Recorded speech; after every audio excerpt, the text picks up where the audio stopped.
Brother teacher, once again, sometimes it's difficult to talk about certain uh, situations that we encounter from day to day, and even ordinary events that we are partakers of in just everyday human life, without having people who are misinformed, who are very sensitive to certain subjects, try to weigh in with a negative response. For example, in this particular video, I'm talking about sex. Is that something to be ashamed of? I don't think so.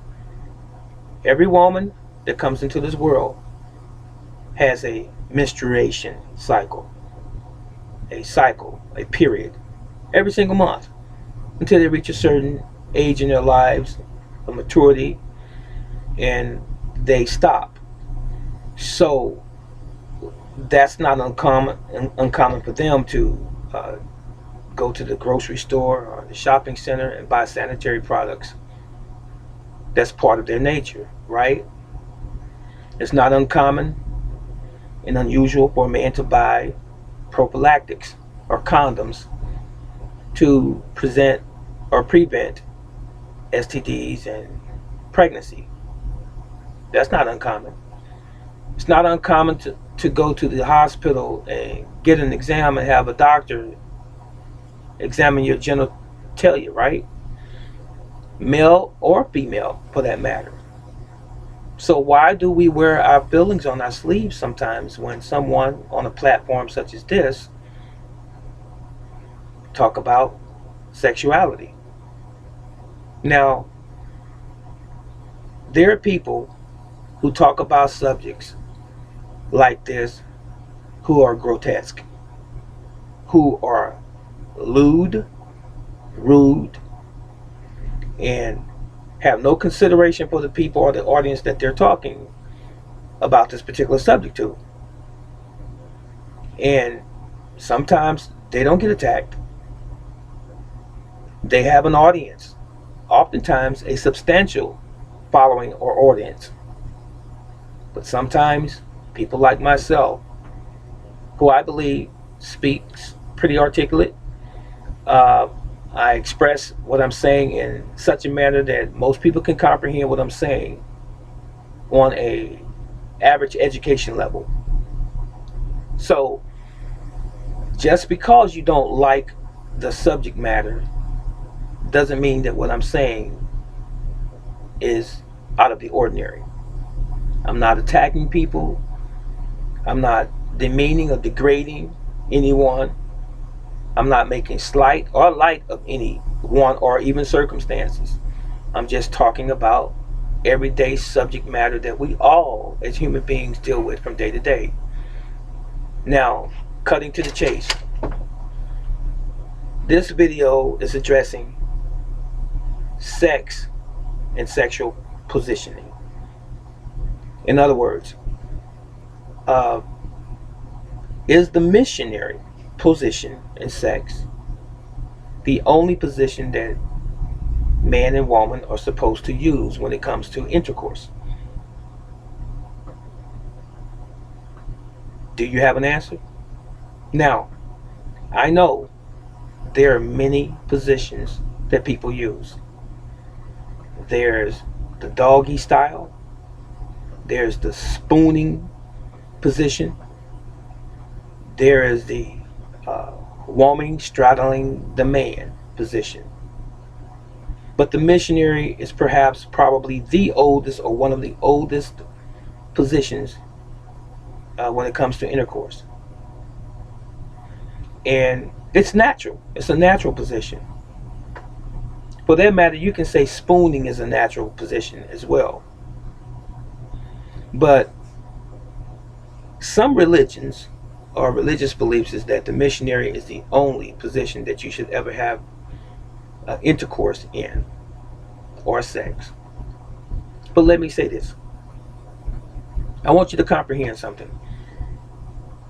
There are some people uh, who engage in oral sex, anal sex, and various other types of uh, sexual engagements, for lack of a better expression, that don't involve penile penetration of the vagina.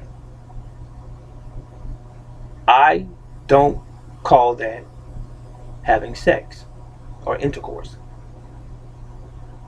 You cannot have intercourse without a man's penis and a woman's vagina being involved.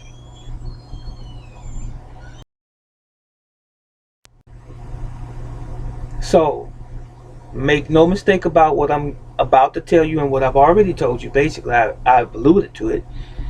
Make no mistake about it. You are only having intercourse when there's vaginal penetration by the man's penis. That's intercourse. Everything else outside of that is just everything else. We can say, for the lack of a better way of saying it, you're having sex. But to have actual intercourse, it has to be vaginal penetration of a man with a woman.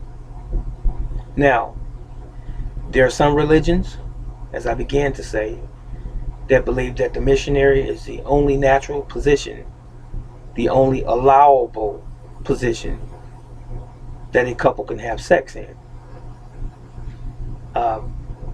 I disagree.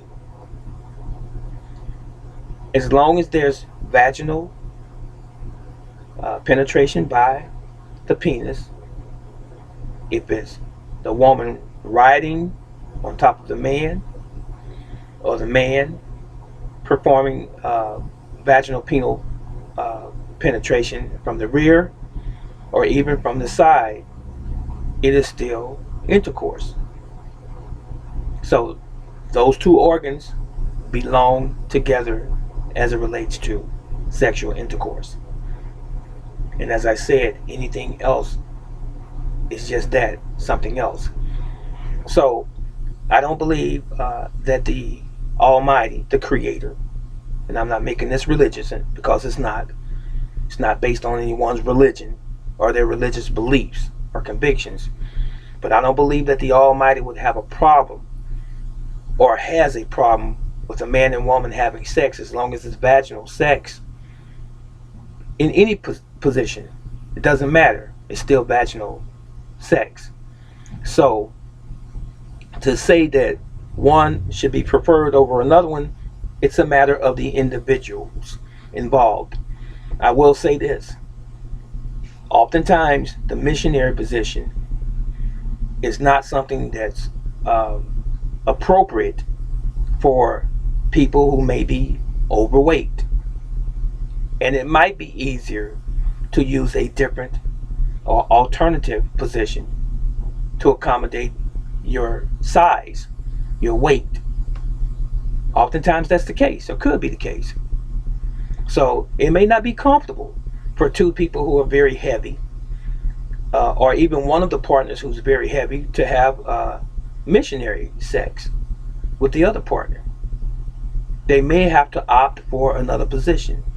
But again, my position is that missionary sex or intercourse is, again, one of the oldest, and I think it's the most natural of all of the positions, and I think it's the most enjoyable of all of the positions.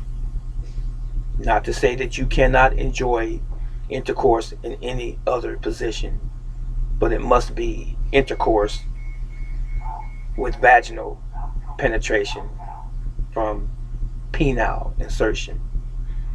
Now, this was not a sex 101 class. This is just me pointing out what my stance is on having intercourse. So there are people who do what they want to do in their bedroom. That's not my business. That's between them and their partner and God. I have nothing to do with that. I'm not telling anyone what to do, how to have sex. I'm just telling you what I believe is more natural as it relates to sexual intercourse. So this is Brother Teacher. Don't let anyone tell you what to do in your bedroom. It's your bedroom. It's between you, your partner, and ultimately God, what you do in your bedroom. That's it. And that was all. Comment in the comment section below and let me know what you think. And please, please, please, with this particular uh, subject, keep it clean. Use me as an example. I wasn't lewd, was I? I wasn't rude. I wasn't impolite.